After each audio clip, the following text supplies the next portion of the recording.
tell you a quick story.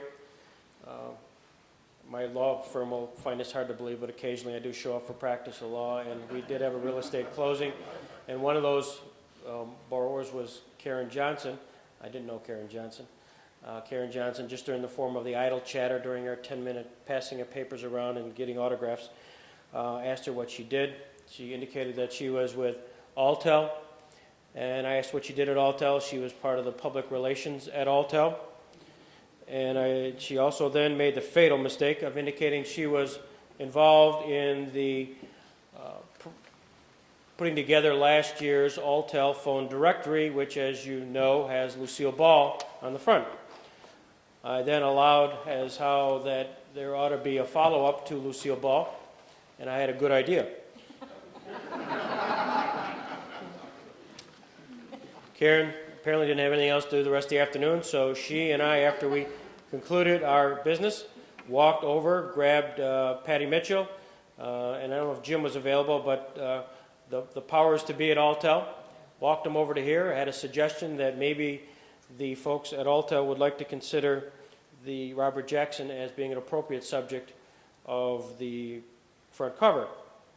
I remind Maria like this. I reminded the folks in the audience that Robert Jackson was, in fact, a lawyer for the Jamestown Telephone Company,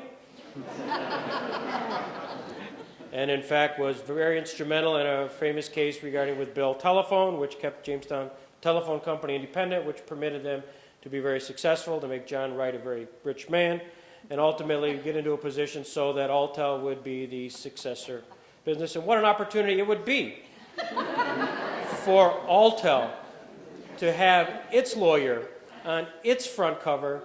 And so we talked, and Karen, thank God, she bought into the concept.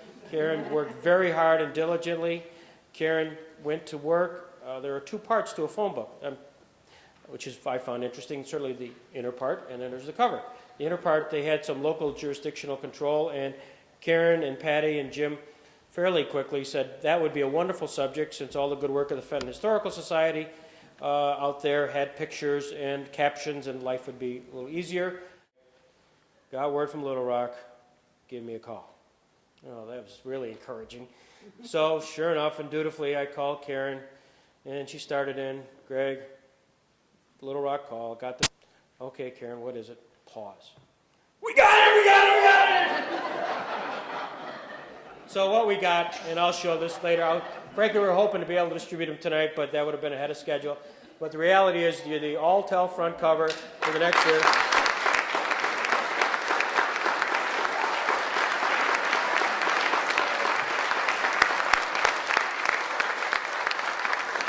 And Karen needs to stand up so you know which she looks like, because Karen got really started.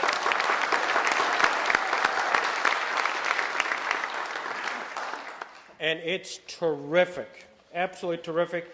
And that's the cover. I'll have it out there so you can see it. On the inside, at least the front page, I have a mock-up, but this doesn't do justice to it, but it's really quite spectacular.